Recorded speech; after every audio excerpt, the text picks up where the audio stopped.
প্রিয় শিক্ষার্থীরা, এসএসসি ফিজিক্সের পদার্থের অবস্থা ও চাপ অধ্যায়ের সেকেন্ড লেকচারে আপনাদের সবাইকে স্বাগতম। প্রিয় শিক্ষার্থীরা, আমরা টেবিলের উপরে একটি সেটআপ দেখতে পাচ্ছি, যেখানে আমরা দুটি বিকার নিয়েছি এবং বিকারের ভিতরে সমপরিমাণ পানি রেখেছি। আমাদের এই ডিমটিকে আমরা এই দুটি বিকারের পানির মধ্যে রাখবো, ঠিক আছে? এবং আমরা পর্যবেক্ষণ করব কি ঘটে। কেমন? তাহলে আমরা প্রথম বিকারে ডিমটিকে রাখছি। প্রিয় শিক্ষার্থীরা, আমরা দেখলাম পানিতে ডিমটি রাখার সাথে সাথে ডিমটি পানির ভিতরে ডুবে গেল। এখন আমরা এই ডিমটিকে দ্বিতীয় বিকারের ভিতরে রাখব, দেখি কি ঘটে। প্রিয় শিক্ষার্থীরা, আমরা ডিমটিকে পানির ভিতরে ছেড়ে দিচ্ছি। আমরা পর্যবেক্ষণ করলাম দ্বিতীয় বিকারে ডিমটি কিন্তু পানিতে ভেসে রয়েছে। এমনটি ঘটার কারণ কি? প্রিয় শিক্ষার্থীরা, আপনারা ঠিকই অনুমান করেছেন, এই দুটি পানির একটি ভৌত ধর্মের মধ্যে পার্থক্য রয়েছে, যেটি হচ্ছে ঘনত্ব। তাহলে আজকের লেকচারে আমরা আলোচনা করব পদার্থের অবস্থা ও চাপ অধ্যায়ের 5.2 টপিক ঘনত্ব। তাহলে আসুন আমরা এবার বিস্তারিত জানার চেষ্টা করি। প্রিয় শিক্ষার্থীরা, তাহলে আজকের টপিক হচ্ছে আমাদের পদার্থের অবস্থা ও চাপ অধ্যায়ের 5.2 অনুচ্ছেদ, যেখানে আমরা আলোচনা করব ঘনত্ব। ইংরেজিতে ঘনত্বকে আসলে বলা হয় ডেনসিটি, আর ঘনত্বকে প্রতীক হিসাবে আমরা প্রকাশ করি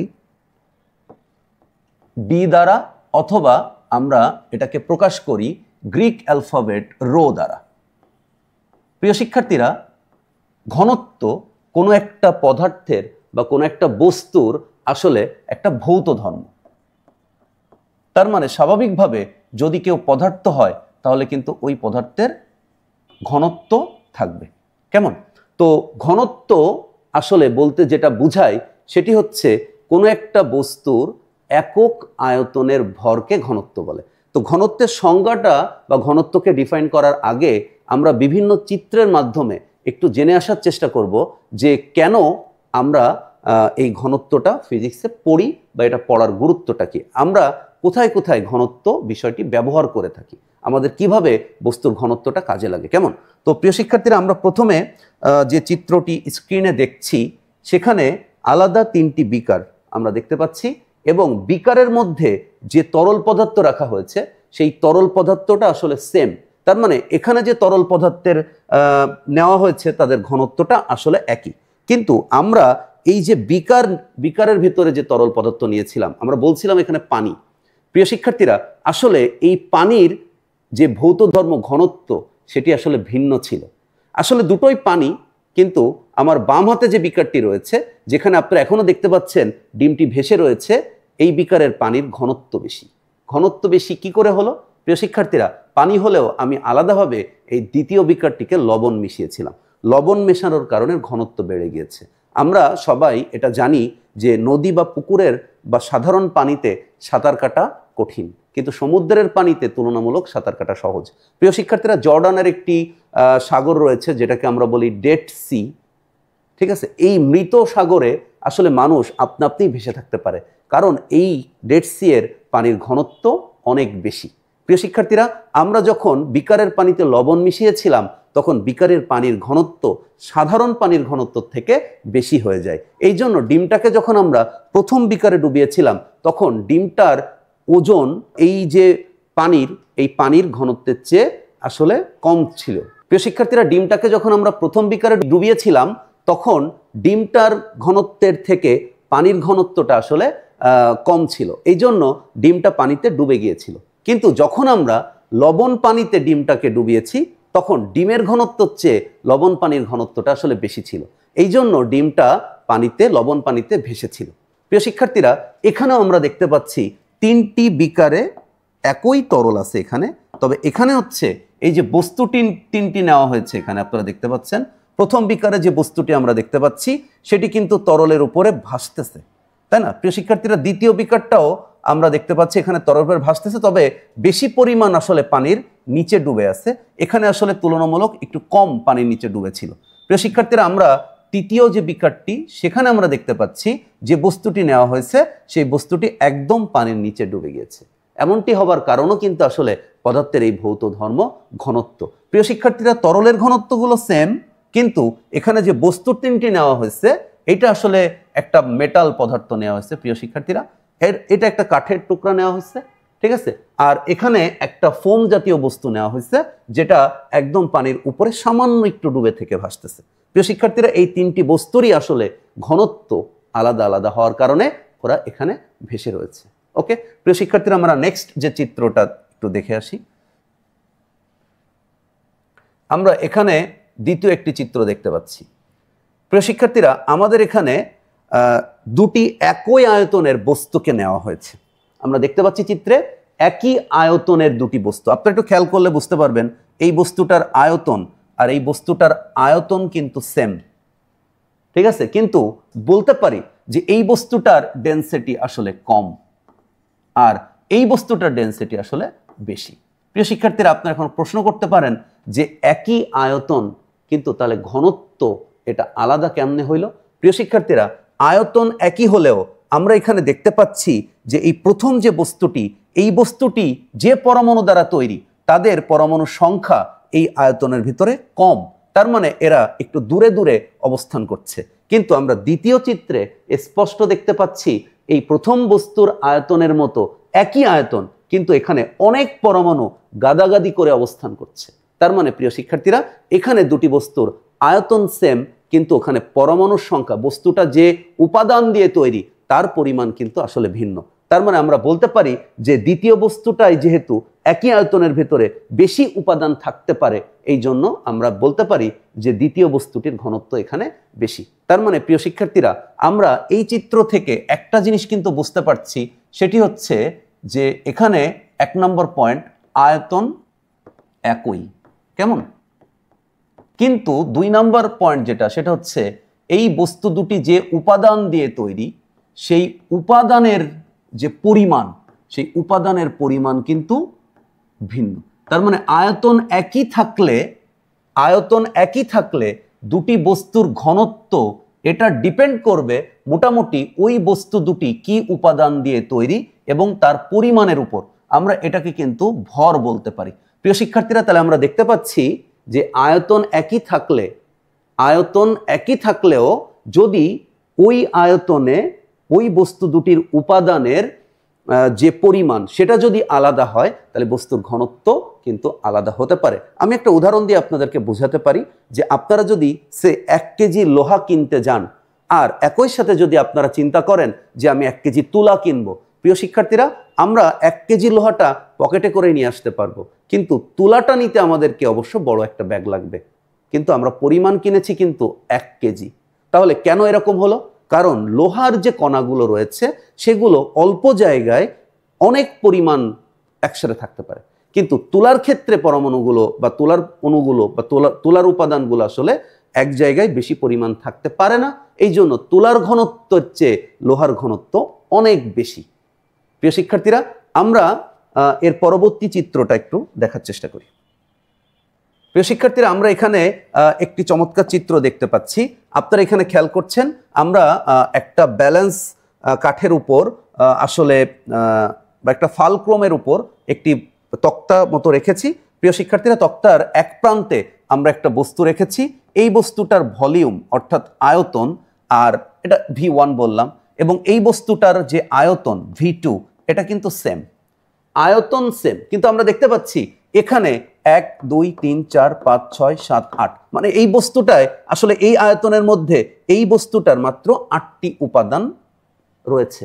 প্রিয় শিক্ষার্থীরা, কিন্তু দ্বিতীয় যে বস্তুটি আমরা দেখতে পাচ্ছি সেম আয়তনের, এখানে আমরা দেখতে পাচ্ছি অসংখ্য, যেটা আমরা আসলে এখানে গুণে বলতে পারছি না, অসংখ্য এক উপাদান রয়েছে এই বস্তুটার। তার মানে আয়তন সেম হলেও উপাদান কিন্তু ভিন্ন, মানে উপাদান বেশি, নির্দিষ্ট আয়তনে উপাদান বেশি। আমি যদি উদাহরণ দিয়ে বোঝানোর চেষ্টা করি, প্রিয় শিক্ষার্থীরা, আমরা যদি বাংলাদেশের 1 বর্গ কিলোমিটার আয়তন চিন্তা করি, প্রিয় শিক্ষার্থীরা, এটা হচ্ছে 1 বর্গ কিলোমিটার আয়তন, বর্গ কিলোমিটার আয়তন। ওকে প্রিয় শিক্ষার্থীরা, এটা হচ্ছে বাংলাদেশ, কেমন? আর আমরা যদি সেম আয়তনের অস্ট্রেলিয়ার একটা জায়গা চিন্তা করি, প্রিয় শিক্ষার্থীরা, তার মানে এটার আয়তন যদি V1 হয়, এটার আয়তন V2, আর আমরা এখানে বলতে পারি V1 = V2, এটা সমান। তার মানে আমরা সমান জায়গা নিয়েছি। প্রিয় শিক্ষার্থীরা, এখন আমি যদি কোনো একটা ড্রোনের সাহায্যে এই বর্গ কিলোমিটার আয়তনে বাংলাদেশের মানুষের উপর থেকে যদি ছবি তুলি তাহলে কিন্তু আমরা এখানে দেখতে পাবো অসংখ্য মানুষের মাথা উপর থেকে। কিন্তু অস্ট্রেলিয়াতে যদি আমরা যাই তাহলে আমরা এখানে এই 1 বর্গ কিলোমিটার আয়তনের মধ্যে কিন্তু মাত্র 3, 4, 5 জনকে দেখতে পারি। প্রিয় শিক্ষার্থীরা, তাহলে আমরা বুঝতে পারি যে বাংলাদেশের ঘনত্ব কিন্তু বেশি, কারণ বাংলাদেশের আয়তনে বাংলাদেশের মানুষ বেশি গাদাগাদি করে অবস্থান করে। প্রিয় শিক্ষার্থীরা, কিন্তু অস্ট্রেলিয়াতে বাংলাদেশের আয়তনের তুলনায় অস্ট্রেলিয়ার আয়তন প্রায় 70 গুণ, কিন্তু সেখানে বাস করে মানুষ কম। তার মানে ওখানে একই আয়তনে বা 1 বর্গ কিলোমিটার আয়তনে মানুষ বাস করে কম। এই জন্য অস্ট্রেলিয়াতে বলা হয় জনসংখ্যার ঘনত্ব কম, কিন্তু বাংলাদেশে জনসংখ্যার ঘনত্ব বেশি। ঠিক এই জিনিসটার সাথেই আমরা তুলনা করে বস্তুর ঘনত্ব বুঝতে পারি। যদি আয়তন সেম হয় তাহলে ঘনত্ব নির্ভর করবে আসলে ওই একই আয়তনে কোনো পদার্থের বা কোনো বস্তুর যে উপাদান, সেই উপাদানগুলো কি পরিমাণ ওখানে অবস্থান করছে। ওকে প্রিয় শিক্ষার্থীরা, তাহলে আমরা এখানে বলতে পারি প্রথম যে বস্তুটি, সেই বস্তুটিতে পরমাণু সংখ্যা ছিল খুবই কম, কিন্তু দ্বিতীয় যে বস্তুটি আমরা এখানে দেখতে পাচ্ছি একই আয়তনের, সেখানে কিন্তু পরমাণু সংখ্যা ছিল অনেক বেশি। এই জন্য আমরা এটাকে বলতে পারি এটার হাই ডেন্সিটি বেশি, ঘনত্ব বেশি, তুলনামূলকভাবে এটা লো ডেন্সিটি, এখানে ঘনত্ব কম। এই জন্য ঘনত্ব বেশি যে পাশে এই ফালক্রমটা, সেখানেই সেই পাশেই আসলে ডেবে গিয়েছে বা সেই পাশটাই আসলে নিচু হয়ে গেছে। ওকে প্রিয় শিক্ষার্থীরা, আমরা এখন নেক্সট চিত্রটার সাহায্যে আসলে ঘনত্বটা একটু বোঝার চেষ্টা করব। আপনারা এখানে একটা পাত্র দেখতে পাচ্ছেন। প্রিয় শিক্ষার্থীরা, আমরা বাসাবাড়িতে প্রায় কিন্তু এটা করে থাকি, চা বানানোর জন্য আমরা পানি গরম করে থাকি। এখানেও কিন্তু আসলে এই ঘনত্ব জিনিসটা ব্যবহৃত হয় পানির তাপ সঞ্চালনের ক্ষেত্রে। ওকে প্রিয় শিক্ষার্থীরা, তো আমরা একটু ব্যাখ্যা করার চেষ্টা করি এটা ঘনত্ব এখানে কিভাবে কাজ করছে। আমরা একটা সসপেন টাইপের একটা বস্তু নিয়েছি আসলে এখানে, এবং আমরা এর নিচে আসলে তাপ দেওয়ার চেষ্টা করছি। প্রিয় শিক্ষার্থীরা, আপনারা খেয়াল করছেন আমরা এখানে নিচ থেকে তাপ দিচ্ছি। ওকে প্রিয় শিক্ষার্থীরা, একটা পাত্রের ভেতরে পানি রয়েছে। ওকে, এবং আপনারা খেয়াল করবেন যখন এই তাপটা পাত্রের গায়ে লাগবে, ঠিক আছে, তাহলে পাত্রটা আস্তে আস্তে উত্তপ্ত হবে এবং পাত্রের ভেতরে এই যে কাছের পাত্রের নিচের দিকের যে পানি, এই পানি কিন্তু কি হবে, তাপ পাবে। প্রিয় শিক্ষার্থীরা, আমরা বোঝার চেষ্টা করলাম যে কোনো একটা বস্তু যখন তাপ পায় তখন তাপ পাওয়ার কারণে ওর আয়তন বৃদ্ধি পায়। ওকে প্রিয় শিক্ষার্থীরা, এই তাপ পেলে ওই নিচের তরলটা আসলে গরম হয়ে যাবে, ওর আয়তন বেড়ে যাবে। প্রিয় শিক্ষার্থীরা, যখন ওটা গরম হবে তখন তার ঘনত্ব কমে যাবে। ঘনত্ব কমে যাওয়ার কারণে এই নিচের পানি হালকা হয়ে যাবে এবং নিচের পানি কিন্তু উপরের দিকে উঠবে। নিচের পানি উপরের দিকে উঠবে। এই লাল যে আমরা তীর চিহ্নটা বোঝাচ্ছি, এটা আসলে নিচের পানি উপরের দিকে উঠছে। কেন নিচের পানি উপরের দিকে উঠে গেল? নর্মাল অবস্থায় যদি আমরা এরকম কোনো বিকার চিন্তা করি তাহলে কখনোই কিন্তু এই নিচের পানি উপরে বা উপরের পানি নিচে আসবে না। কেন আসবে না? প্রিয় শিক্ষার্থীরা, সব জায়গায় তাপমাত্রা সমান, কিন্তু যখন আমরা এরকম পাত্রের নিচে তাপ দিব, নিচে তাপ দিলে নিচের পাত্র গরম হবে, পাত্রের নিচের তলের সংলগ্ন যে পানি থাকবে সেই পানি গরম হয়ে যাবে। গরম হয়ে যাবে মানে তার তাপমাত্রা বাড়বে। ওকে ফাইন, তাপমাত্রা বাড়লে তার আয়তন এক্সপ্যান্ড করবে, মানে তার আয়তন বেড়ে যাবে। আয়তন বেড়ে গেলে তার ঘনত্ব কমে যাবে, তার মানে নিচের পানিটা হালকা হয়ে যাবে। প্রিয় শিক্ষার্থীরা, হালকা যখন হয়ে যাবে তখন নিচের পানি উপরে উঠবে, আর উপরের পানিতে এখনো তাপ পৌঁছায় নাই, উপরের পানিটা তাহলে তুলনামূলকভাবে নিচের পানির থেকে ভারী থাকবে।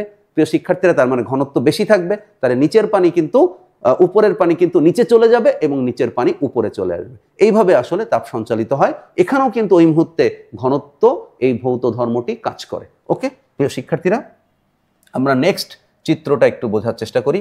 আমরা এখানে আমাদের একটা পুকুর দেখতে পাচ্ছি। প্রিয় শিক্ষার্থীরা, এখানে বোঝানোর চেষ্টা করা হয়েছে যে আমাদের এখানে একটা পুকুর রয়েছে। ওকে প্রিয় শিক্ষার্থীরা, গরমের সময় অর্থাৎ সামারে আমাদের যে ঘটনাটা ঘটে, যদি আমরা পুকুরে গোসল করতে চাই আমরা একটু পানির নিচের দিকে যেতে চাই বেশিরভাগ ক্ষেত্রে। কেন?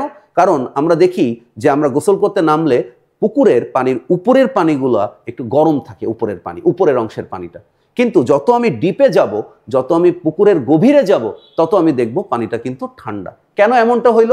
প্রিয় শিক্ষার্থীরা, সামারের সময় যখন এই রোদ এসে পানিতে পড়ে তখন পানির উপরের পৃষ্ঠের বা উপরের অঞ্চলের পানি আসলে গরম হয়। ঠিক আছে, গরম হলে ওটা হালকা হয়ে যায়, হালকা হয়ে গেলে ওর ঘনত্ব কমে যায়। প্রিয় শিক্ষার্থীরা, তার মানে উপরের পানি কিন্তু আর নিচের দিকে যেতে পারে না, উপরের পানি কিন্তু উপরেই থাকে, যেহেতু তাপের কারণে ওর আয়তন বেড়ে গেছে বা ওর ঘনত্ব কমে গেছে। ঘনত্ব কমে গেলেও হালকা হয়ে গেছে, এই জন্য পানি কিন্তু আর কোথায় যায় নাই, নিচের দিকে কিন্তু আর সঞ্চালিত হয় না, স্বাভাবিকভাবে আছে। এই জন্য উপরের পানিতে তাপ বেশি। ওকে প্রিয় শিক্ষার্থীরা, যেহেতু উপরের পানি নিচে যেতে পারে না, তাপ সঞ্চালনের ক্ষেত্রে প্রবলেম হয় এবং আমরা নিচের দিকে যত যাব মাটির কাছাকাছি অঞ্চলে আমরা দেখব এই অঞ্চলটায় মোটামুটি পানির তাপমাত্রা অবশ্যই উপরের পানির অঞ্চলের থেকে তাপমাত্রা থেকে কম। তার মানে নিচের দিকটা ঠান্ডা, উপরের দিকটা একটু গরম আমাদের কাছে মনে হয়। প্রিয় শিক্ষার্থীরা, তাহলে এখানেও কিন্তু ঘনত্ব এই ধর্মটা কাজ করছে। ওকে প্রিয় শিক্ষার্থীরা, নেক্সট চিত্রটা আমরা একটু খেয়াল করি। প্রিয় শিক্ষার্থীরা, আমাদের সবারই প্রিয় এটা যে আমরা জন্মদিনের অনুষ্ঠানে সহ বিভিন্ন ধরনের সাংস্কৃতিক বা সামাজিক অনুষ্ঠানে আমরা বেলুন ওড়াতে পছন্দ করি। প্রিয় শিক্ষার্থীরা, এই যে আমরা রং বেরঙের বেলুনগুলো দেখছি, এইগুলা যদি এখন আমি সুতাগুলো কেটে দেই তাহলে বেলুনগুলো অবশ্যই কি হবে, উপরের দিকে উঠতে থাকবে। প্রিয় শিক্ষার্থীরা, কেন বেলুন উপরের দিকে উঠতে থাকবে? কারণ আমরা বেলুনের ভেতরে বাতাসের থেকে হালকা গ্যাস ঢুকানোর চেষ্টা করি। প্রিয় শিক্ষার্থীরা, এখানে আমরা দেখতে পাচ্ছি এই যে সিলিন্ডারটি রয়েছে এর ভিতরে হিলিয়াম গ্যাস রয়েছে। প্রিয় শিক্ষার্থীরা, আমরা যে মিথেন গ্যাসও ব্যবহার করা হয় বেলুনের ক্ষেত্রে, আবার আমরা এখানে যে হাইড্রোজেন গ্যাসও ব্যবহার করে থাকি। কেমন প্রিয় শিক্ষার্থীরা? তাহলে এখানে এই ক্ষেত্রে কি হয়, এই ক্ষেত্রে বেলুনের ভেতরে যে বাতাস সেই বাতাসটা আসলে বেলুনের বাইরের বাতাসের থেকে হালকা। তার মানে বাইরের বাতাসের ঘনত্ব বেশি আর বেলুনের ভেতরের বাতাসের ঘনত্ব কম। এই জন্য বেলুনটা আসলে বাইরের বাতাসে ভাসতে থাকে এবং ভাসতে ভাসতে উপরের দিকে উঠে যায়, যেহেতু বেলুনটি হালকা। ওকে, মানে বেলুনের ভেতরের বাতাসটা হালকা। প্রিয় শিক্ষার্থীরা, ঘটনাটা এই জন্য এরকমটা হয়। ওকে প্রিয় শিক্ষার্থীরা, তাহলে এটা আমরা বুঝতে পারছি। আমরা এখন নেক্সট চিত্রতে যাব। ওকে প্রিয় শিক্ষার্থীরা, আমরা এখানে দেখতে পাচ্ছি একটি ফানুস। ওকে প্রিয় শিক্ষার্থীরা, আমরা এই সবাই কম বেশি ফানুস উড়িয়ে থাকি। তো এই ফানুসের যে ব্যাপারটা এখানে হয়, এই ফানুসের নিচের অংশে আপনারা এখানে দেখতে পাচ্ছেন সবাই, আমরা ফানুসের এই নিচের অংশটাতে আমরা কিন্তু এখানে আপনারা দেখতে পাচ্ছেন একটু আগুন বা তাপ দেওয়া হয়েছে এখানে। তো এখানে আগুন ধরানো হলে কি ঘটনা ঘটে? ঠিক আছে, এই তাপের কারণে এই ফানুসের ভেতরের যে বাতাস, সেই বাতাসটা আসলে হালকা হয়ে যায়। প্রিয় শিক্ষার্থীরা, তাহলে এই বাইরের বাতাসটা আসলে কি থাকে? ভারী থাকে, নর্মাল তার যা ছিল তাই থাকে। কিন্তু ফানুসের এখানে আগুন দেওয়ার কারণে বা এখানে তাপ দেওয়ার কারণে, ঠিক আছে, এটা মোমবাতি দিয়ে বা সলতে দিয়ে যে তাপ দেওয়া হয়, সেই তাপের কারণে আসলে এই ভেতরের বাতাসটা আসলে হালকা হয়ে যায়। আর এই কারণে ফানুসটা আসলে বাতাসে ভাসতে ভাসতে উপরের দিকে উঠে যায়। প্রিয় শিক্ষার্থীরা, তাহলে আমরা কিন্তু এখানেও ঘনত্বের ব্যাপারটা বুঝতে পারছি যে স্বাভাবিক পরিবেশের বাতাসে তাপমাত্রা একই রকম থাকার কারণে ওই বাতাসের ঘনত্ব ঠিক আছে, কিন্তু যখন আমি ওই ফানুসের ভেতরে তাপ রাখার চেষ্টা করেছি তখন ফানুসের ভেতরে তাপ বেড়ে যাওয়ার কারণে বাতাস হালকা হয়ে যায়, এই জন্য ফানুসটা উপরের দিকে উঠতে থাকে। এখানেও কিন্তু আমরা ঘনত্বের ব্যবহার বুঝতে পারছি। প্রিয় শিক্ষার্থীরা, আমরা আমাদের নেক্সট ছবিটা একটু দেখার চেষ্টা করব। প্রিয় শিক্ষার্থীরা, এখানেও আমরা দেখেছি প্যারাশুটের মতো এরকম অনেক বড় বেলুনের সাহায্যে মানুষ বাতাসে ওড়ার চেষ্টা করে। এখানেও কিন্তু আসলে তাপ দেওয়া হয়। ঠিক আছে প্রিয় শিক্ষার্থীরা, তাপ দেওয়ার কারণে এর ভেতরের বাতাসটা গরম হয়ে যায়, গরম হয়ে গেলে সে হালকা হয়ে যায়। তাহলে বাইরের বাতাস ভারী, এর ভেতরের বাতাস হালকা, তাহলে এটা অবশ্যই কি করবে? বাতাসে উঠতে পারবে। তাহলে এখানেও কিন্তু ঘনত্বের ব্যবহার রয়েছে। ওকে প্রিয় শিক্ষার্থীরা, আমাদের নেক্সট পিকচার, আমরা একটা বড় ফানুস, এখানে আমরা একই চিত্র আসলে এটা, ঠিক আছে, এটা আমরা আগে ব্যাখ্যা করেছি। ওকে, তার মানে এইখানে দেখেন আমরা আগুন জ্বালানো হয়েছে, তাপ দেওয়া হয়েছে। প্রিয় শিক্ষার্থীরা, তাপের কারণে এই বড় বেলুনের ভেতরে যে বাতাস রয়েছে সেই বাতাসটা কি হয়ে যাচ্ছে? সেই বাতাসটা হালকা হয়ে যাচ্ছে। ঠিক আছে, বাতাসের ঘনত্ব কমে যাচ্ছে, তাহলে বাইরের বাতাসের ঘনত্ব বেশি, সেই জন্য এই বেলুনের সাহায্যে আমরা অনেক দূর পর্যন্ত উঠতে পারি, অনেকক্ষণ উঠতে পারি। ওকে, যতক্ষণ আমরা এখানে তাপ সরবরাহ করতে পারবো। প্রিয় শিক্ষার্থীরা, আমাদের নেক্সট ছবিটা একটু দেখি। আমরা এখানে একটা চিত্র দেখতে পাচ্ছি। প্রিয় শিক্ষার্থীরা, এখানে আমরা একটা টেস্ট টিউবের মতো বা একটা মাপচোঙের ভেতরে আমরা এখানে দেখতে পাচ্ছি হানি, মধু। ঠিক আছে, এটা পানি আর এটা তেল। ঠিক আছে, আমরা এখানে দেখতে পাচ্ছি তিনটা আলাদা পদার্থ, মানে তবে তরল অবস্থায় তারা রয়েছে। ঠিক আছে, কিন্তু আমরা একই পাত্রে তাকে রাখছি, কিন্তু তারা তিনটা আলাদা আলাদা লেয়ার তৈরি করেছে। তার মানে এইরকম আলাদা লেয়ার তৈরি হওয়ার একটাই কারণ, সেটি হচ্ছে ডেনসিটি বা ঘনত্ব। তারা সবাই তরল অবস্থায় থাকলেও তাদের ভৌত ধর্মের মধ্যে পার্থক্য রয়েছে। যে ভৌত ধর্মের মধ্যে তাদের পার্থক্য, সেটি হলো অন্যতম ঘনত্ব। ওকে, প্রিয় শিক্ষার্থীরা, সব থেকে নিচে রয়েছে মধু, তাই মধুর ঘনত্বটা বেশি, এটা আমরা বুঝতেই পারি। ওকে, তার উপরে রয়েছে পানি, তার উপরে তেল, তার মানে তেলের থেকে পানির ঘনত্ব বেশি। এই জন্য আমরা বলি তেল জলে মিশ খায় না, তেল পানির উপরে ভাসতে থাকে। ওকে প্রিয় শিক্ষার্থীরা, তাহলে নেক্সট আমরা একটু বোঝার চেষ্টা করব যে আসলে ঘনত্বের সংজ্ঞা আমরা কিভাবে লিখতে পারি, তার ম্যাথমেটিক্যাল ডেরিভেশনটা কি হবে। ওকে প্রিয় শিক্ষার্থীরা, তাহলে এখন আমরা ঘনত্বের সংজ্ঞাটা দেওয়ার চেষ্টা করব। তাহলে আমরা বলতে পারি কোনো বস্তুর একক আয়তনের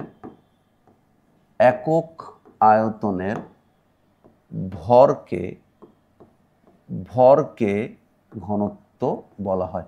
কোনো বস্তুর একক আয়তনের ভরকে ওই বস্তুর ঘনত্ব বলে। ঠিক আছে প্রিয় শিক্ষার্থীরা, আমরা ধরে নিচ্ছি কোনো একটা বস্তুর আয়তন ভি, তাহলে ভি আয়তনে ওই বস্তুটার ভর হচ্ছে এম। ভি আয়তনে ওই বস্তুটার ভর হচ্ছে এম, তাহলে একক আয়তনে ওই বস্তুটার ভর হচ্ছে এম বাই ভি। একক আয়তনে ওই বস্তুটার ভর হচ্ছে এম বাই ভি। তাহলে অতএব আমরা লিখতে পারি rho equal to M by V. প্রিয় শিক্ষার্থীরা, আমরা এখানে মনে রাখবো যে আমরা এখানে আয়তনকে বোঝানোর জন্য যে ভি রাশিটা ব্যবহার করেছি, অবশ্যই এই ভিটা কিন্তু বড় হাতের, এই ভিটা কিন্তু অবশ্যই ক্যাপিটালে লিখতে হবে, কারণ আসলে আমরা বেগ লেখার ক্ষেত্রে ভি লিখি এবং সেটি কিন্তু আমরা স্মল লেটারে ইউজ করে থাকি। ওকে প্রিয় শিক্ষার্থীরা, তাহলে আমরা ঘনত্ব এটা বোঝার চেষ্টা করছি। কোনো বস্তুর একক আয়তনের ভরকে ঘনত্ব বলে। আয়তন মানে তো আমরা জানি দৈর্ঘ্য, প্রস্থ, উচ্চতা, তার গুণফল। আয়তন মানে হতে পারে যদি বিভিন্ন বস্তুর আকৃতি বিভিন্ন রকম হয়, যদি গোলক আকৃতি হয়। প্রিয় শিক্ষার্থীরা, যদি গোলক আকৃতির কোনো বস্তু হয় তাহলে আমরা জানি তার আয়তন হয় 4/3 পাই আর কিউব। প্রিয় শিক্ষার্থীরা, যদি সিলিন্ডার আকৃতির বস্তু হয়, ঠিক আছে, তাহলে তার আয়তন হয় পাই আর স্কোয়ার এইচ। যেহেতু আমরা আদর্শ শেপগুলো নিয়ে আলোচনা করছি, একটা আয়তাকার বস্তু হলে তার আয়তন হবে দৈর্ঘ্য গুণ প্রস্থ গুণ উচ্চতা। কেমন প্রিয় শিক্ষার্থীরা, তাহলে আয়তন ঠিক আছে। এবার হচ্ছে ভর। প্রিয় শিক্ষার্থীরা, ভর মানে আমরা জানি সাধারণ সংজ্ঞায় যদি আমরা বলি যে কোনো একটা বস্তুর মোট পদার্থের পরিমাণকে ওই বস্তুটার ভর বলে। প্রিয় শিক্ষার্থীরা, ভরের সংজ্ঞা নিয়ে আমাদের বিভিন্ন মতপার্থক্য থাকতে পারে। আমরা এখানে জেনারেলি কোনো একটা বস্তুর ভর নিয়েই সাধারণ আলোচনা করছি আর কি। ওকে প্রিয় শিক্ষার্থীরা, তাহলে আমরা কোনো একটা বস্তুর একক আয়তনের ভরকে ঘনত্ব বলি। এইটা মনে রাখার একটা খুব সুন্দর সিস্টেম আছে। প্রিয় শিক্ষার্থীরা, আমরা আমাদের দেশকে খুব ভালোবাসি, তো আমাদের দেশের প্রতি ভালোবাসার সিম্বলটা আমরা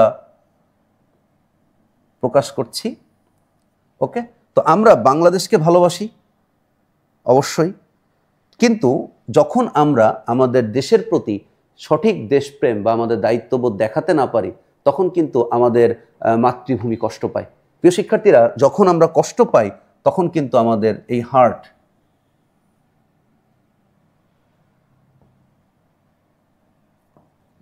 এরকম তীর দিয়ে বিদ্ধ হয়ে যায়। প্রিয় শিক্ষার্থীরা, তো যখন এরকম আমাদের কাজে আমাদের মাতৃভূমি কষ্ট পায় তখন সে কিন্তু কান্না করে। ওকে প্রিয় শিক্ষার্থীরা, এই কান্নাকে আমরা হিন্দিতে বলি হচ্ছে রোনা। ওকে, আমি অবশ্য হিন্দি লিখতে পারি না, এই জন্য এটা বাংলায় লিখলাম। তো আমরা হিন্দিতে কান্নাকে বলে হচ্ছে রোনা। তো আমরা যে গ্রিক অ্যালফাবেটটা ব্যবহার করি, সেই গ্রিক অ্যালফাবেট যার সাহায্যে আমরা ঘনত্বকে প্রকাশ করি, প্রিয় শিক্ষার্থীরা, সেই ঘনত্বটা কিন্তু আমরা বলি আসলে রো। কেমন, তাহলে আমরা এই কান্নাকে প্রকাশ করতেছি আসলে ঘনত্বের যে প্রতীক রো দিয়ে। ঠিক আছে, রো না রো, এর সাথে কিন্তু একটা মিল রয়েছে। ঠিক আছে প্রিয় শিক্ষার্থীরা, আমাদের হার্ট যখন ক্ষতবিক্ষত হয়ে গেছে তখন তো আসলে এখানে ছিদ্র তৈরি হবে না হার্টে। কেমন প্রিয় শিক্ষার্থীরা, তো আমরা এই যে তীর যে পথে তীরটা গিয়েছে আমরা সেখানে এরকম একটা ছিদ্র তৈরি করে দিলাম। প্রিয় শিক্ষার্থীরা, এখন আমরা এখানে কি দেখতে পাচ্ছি একটু খেয়াল করি। প্রিয় শিক্ষার্থীরা, আমরা এই তীরের উপরে এই যে এই যে অক্ষরটা দেখতে পাচ্ছি, যেটা মনে হচ্ছে, এটা আসলে আপনারা একটু খেয়াল করে দেখেন, এটা কিন্তু খানিকটা এম শেপের। ওকে প্রিয় শিক্ষার্থীরা, আমরা উপরে এম লিখতে পারি এবং নিচে যে শেপটা আপনারা দেখতে পাচ্ছেন সেটা কিন্তু আমাদের ভি, এই অ্যালফাবেটটার শেপ। তার মানে প্রিয় শিক্ষার্থীরা, আমরা ঘনত্বকে আসলে rho equal to M by V দ্বারা লিখতে পারি। কেমন? তাহলে এখানে এম মানে হচ্ছে ভর, ওকে, আর ভি মানে হচ্ছে এখানে আয়তন। কেমন? তাহলে প্রিয় শিক্ষার্থীরা, আমরা মনে রাখবো যে কোনো একটা বস্তুর একক আয়তনের ভরকে ঘনত্ব বলা হয়। কেমন? প্রিয় শিক্ষার্থীরা, ঘনত্ব কোনো একটা বস্তু বা পদার্থের ভৌত ধর্ম।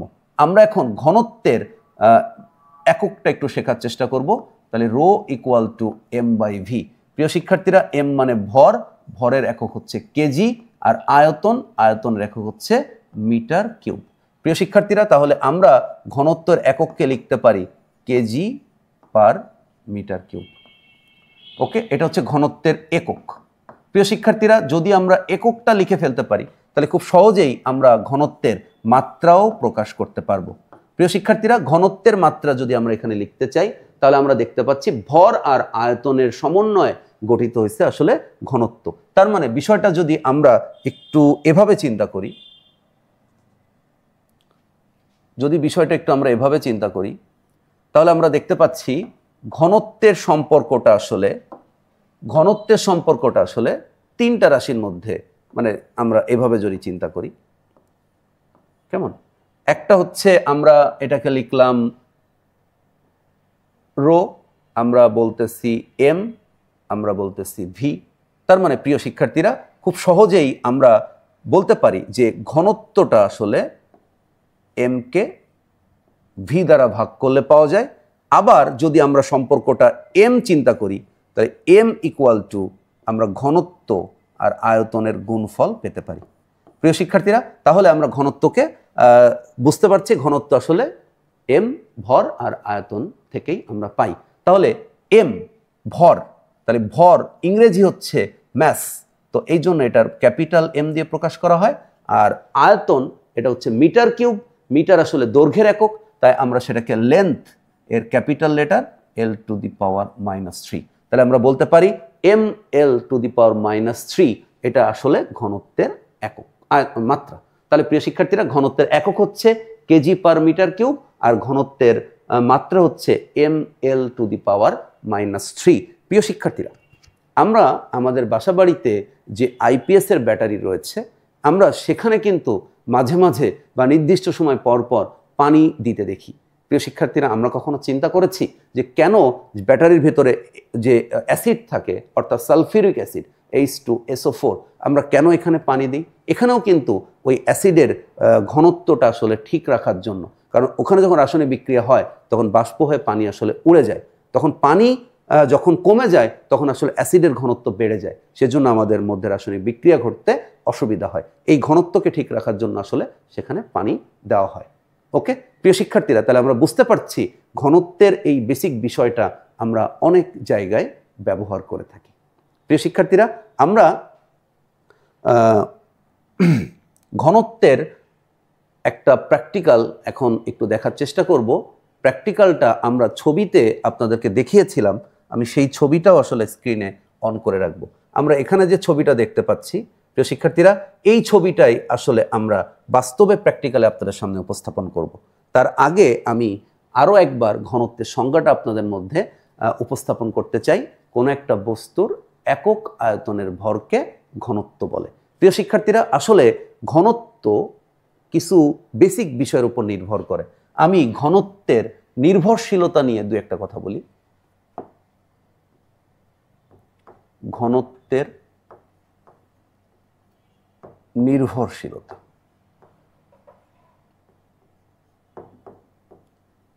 ঘনত্বের নির্ভরশীলতা, তাহলে ঘনত্ব তিনটা বিষয়ের উপর নির্ভর করে। আমরা একটা বুঝলাম উপাদান। প্রিয় শিক্ষার্থীরা, আমরা উপাদান, আমরা আরেকটি বিষয় বোঝার চেষ্টা করলাম, সেটি হচ্ছে আয়তন। প্রিয় শিক্ষার্থীরা, আমরা আরেকটি জিনিস বোঝার চেষ্টা করেছিলাম, সেটি হচ্ছে তাপমাত্রা। আমরা এই তিনটি বিষয় কিন্তু আপনাদের চিত্র সহকারে বোঝানোর চেষ্টা করেছি। প্রিয় শিক্ষার্থীরা, আমরা কিন্তু এই তিনটা বিষয়ই চিত্র সহকারে বোঝানোর চেষ্টা করেছিলাম আপনাদের। হ্যাঁ, আমরা যদি চিত্রগুলো আরও একবার একটু দেখে আসি, প্রিয় শিক্ষার্থীরা একটু খেয়াল করি সবাই। আমরা যখন আপনাদের এই ছবিটা দেখিয়েছিলাম, প্রিয় শিক্ষার্থীরা, এই ছবিটা থেকে কিন্তু আমরা বলতে পারি যে এটা উপাদানের উপর নির্ভর করে, ঠিক আছে? তবে উপাদানের উপর যখন নির্ভরশীলতা আমরা বোঝানোর চেষ্টা করব, উপাদানের উপর যখন আমরা নির্ভরশীলতা বোঝানোর চেষ্টা করব, তখন কিন্তু আমাদের আয়তনকে একই থাকতে হবে। প্রিয় শিক্ষার্থীরা, একই আয়তনের দুটো বস্তুর মধ্যে কিন্তু উপাদানের পরিমাণ কম বেশি। ওকে, তাহলে উপাদানের উপর এটা নির্ভর করে। প্রিয় শিক্ষার্থীরা, আমরা আয়তনের সাথে যখন তুলনা করেছিলাম যে আয়তন কম বা বেশি হলে, তার মানে আমরা যদি একটু এভাবে চিন্তা করি যে rho equal to M by V, কেমন? প্রিয় শিক্ষার্থীরা, তাহলে নির্দিষ্ট একটা বস্তুর জন্য আমরা এমকে যদি ধ্রুবক রাখি, ধ্রুবক রাখলাম এমকে, ঠিক আছে? তাহলে এমকে যদি ধ্রুবক রাখি, তাহলে আপনারা একটু খেয়াল করেন, সম্পর্কটা হয়ে যায় রো 1/v, রো সমানুপাতিক 1/v, বা ভি এর সাথে এখানে কিন্তু সম্পর্কটা হয়ে যায় ব্যস্তানুপাতিক। প্রিয় শিক্ষার্থীরা, আয়তন যদি বেশি হয় তাহলে তার ঘনত্ব কমে যায়, উপাদান সেম। মানে আমি বলতেছি কোন একটা বস্তুর ভর একই, তার মানে 1 কেজি লোহাকে আপনি যদি একটা সিলিন্ডার বানান বা একটা বল বানান বা একটা তল প্লেট বানান, তার মানে আমি তার আকৃতি আলাদা করে দিচ্ছি, তার আয়তন চেঞ্জ করে দিচ্ছি, কিন্তু 5 কেজি ভরের একটা বস্তু 5 কেজিই রয়েছে, এরকম বিষয়টা। তার মানে ভর যদি কনস্ট্যান্ট থাকে তাহলে ওই ঘনত্বটা কিন্তু ডিপেন্ড করে বস্তুর আয়তনের উপর। তার মানে প্রিয় শিক্ষার্থীরা, ঘনত্ব যে মৌলিক মানে মূল তিনটা বিষয়ের উপর নির্ভর করে, একটা হচ্ছে উপাদান, একটা হচ্ছে আয়তন, আর একটা হচ্ছে তাপমাত্রা। প্রিয় শিক্ষার্থীরা, তাপমাত্রার উপরে কেন নির্ভর করে এটা? কারণ আমরা জানি কোনো একটি বস্তু যখন আপনি তাপ দিবেন, যখন কোনো একটা বস্তুর আপনি তাপমাত্রা বৃদ্ধি করবেন, তাপমাত্রা বৃদ্ধি করলে ওই বস্তুটার আয়তন বেড়ে যায়, আর আয়তন বেড়ে যাওয়ার কারণে বস্তুটার ঘনত্ব কমে যায়। এই জন্য আসলে তাপমাত্রার উপরেও কিন্তু ঘনত্ব নির্ভর করে। প্রিয় শিক্ষার্থীরা, তাহলে ঘনত্বের নির্ভরশীলতা একটু আগে আমরা বলছি, আবার আমরা এটা বলতেছি, একটা হচ্ছে উপাদানের উপর নির্ভর করে। প্রিয় শিক্ষার্থীরা, একই পরিমাণ লোহার ঘনত্ব, একই পরিমাণ তামার ঘনত্ব, একই পরিমাণ অ্যালুমিনিয়ামের ঘনত্ব, এগুলো কিন্তু সব আলাদা আলাদা। ওকে প্রিয় শিক্ষার্থীরা, তাহলে আমরা বুঝতে পারছি উপাদান, কারণ লোহা আর অ্যালুমিনিয়াম দুটো আলাদা আলাদা মৌলিক কণা। ওকে প্রিয় শিক্ষার্থীরা, ফলে এগুলো কিন্তু অবশ্যই উপাদানের উপর ডিপেন্ড করবে। আর ডিপেন্ড করবে, আমি বলছিলাম আয়তন। যদি উপাদান একইও হয়, তাহলে আয়তন যদি ভিন্ন ভিন্ন হয়, তাহলে আমরা দেখব অবশ্যই তার ঘনত্ব কি হবে, ভিন্ন ভিন্ন হবে। প্রিয় শিক্ষার্থীরা, 3 নম্বর হচ্ছে তাপমাত্রা। কেমন? তাপমাত্রার সাথে আসলে সম্পর্কটা কার? তাপমাত্রার সাথে সম্পর্কটা হচ্ছে আয়তনের। তাপমাত্রা বাড়লে আয়তন বেড়ে যায়, তাপমাত্রা কমলে আয়তন কমে যায়, ফলে ঘনত্ব চেঞ্জ হয়। প্রিয় শিক্ষার্থীরা, আরেকটা খুবই গুরুত্বপূর্ণ নির্ভরশীলতা রয়েছে ঘনত্বের, সেটা হচ্ছে চাপের উপর ঘনত্ব নির্ভর করে। তাহলে ঘনত্বের নির্ভরশীলতা এই 4টা পয়েন্টে আমরা ভাগ করতে পারি। আমাদের এমসিকিউ এর জন্য কিন্তু এটা ইম্পর্টেন্ট। কেমন? তাহলে উপাদান, আয়তন, তাপমাত্রা, চাপ, এগুলোর উপরে আসলে ঘনত্ব ডিপেন্ড করে। প্রিয় শিক্ষার্থীরা, আমরা আশা করব আমাদের এসএসসি ফিজিক্সের বই রিলেটেড যে পাঠ্য বইয়ের অনুযায়ী যে ঘনত্বের আলোচনাটা করা হয়েছে, আমরা সেটা ব্যাপকভাবে বিভিন্ন চিত্র, বিভিন্ন এক্সপেরিমেন্টের মাধ্যমে আপনাদের বোঝানোর চেষ্টা করেছি। তাহলে এখন আমরা আমাদের এই লাস্ট এক্সপেরিমেন্টের মাধ্যমে আমরা আজকের লেকচারটা শেষ করব। আমাদের আজকের লেকচারের লাস্ট এক্সপেরিমেন্ট হচ্ছে যে বিভিন্ন তরল, অর্থাৎ একই অবস্থায় থাকলেও তরল ভিন্ন ভিন্ন, এই জন্য তাদের ঘনত্ব ভিন্ন ভিন্ন হয়। ঠিক আছে প্রিয় শিক্ষার্থীরা, তো আমরা আসুন প্র্যাকটিক্যালটা দেখি। তাহলে প্রিয় শিক্ষার্থীরা, আমরা ঘনত্বকে বোঝার জন্য আরও একটি প্র্যাকটিক্যাল সেটআপ আপনাদের সামনে রেডি করেছি। প্রিয় শিক্ষার্থীরা, আমরা একটা মাপচুং দেখতে পাচ্ছি, এটাকে আমরা সিলিন্ডারই বলতে পারি। প্রিয় শিক্ষার্থীরা, আমাদের কাছে রয়েছে আমাদের পান করার জন্য পানি। প্রিয় শিক্ষার্থীরা, আমাদের কাছে রয়েছে মধু এবং আমাদের কাছে রয়েছে রান্নার তেল। প্রিয় শিক্ষার্থীরা, আমরা প্রথমে এই চোঙের ভেতরে আমাদের রান্নার তেলটা ঢালবো। প্রিয় শিক্ষার্থীরা, আমরা জানি রান্নার তেলের ঘনত্ব সবচেয়ে কম এই 3টা বস্তুর মধ্যে আর কি। প্রিয় শিক্ষার্থীরা, তাহলে রান্নার তেলটা আমরা প্রথমে দিয়ে দিলাম। ওকে প্রিয় শিক্ষার্থীরা, রান্নার তেলের চেয়ে পানির ঘনত্ব আরেকটু বেশি, এই জন্য আমরা সেকেন্ড এখানে পানি ঢালবো। ওকে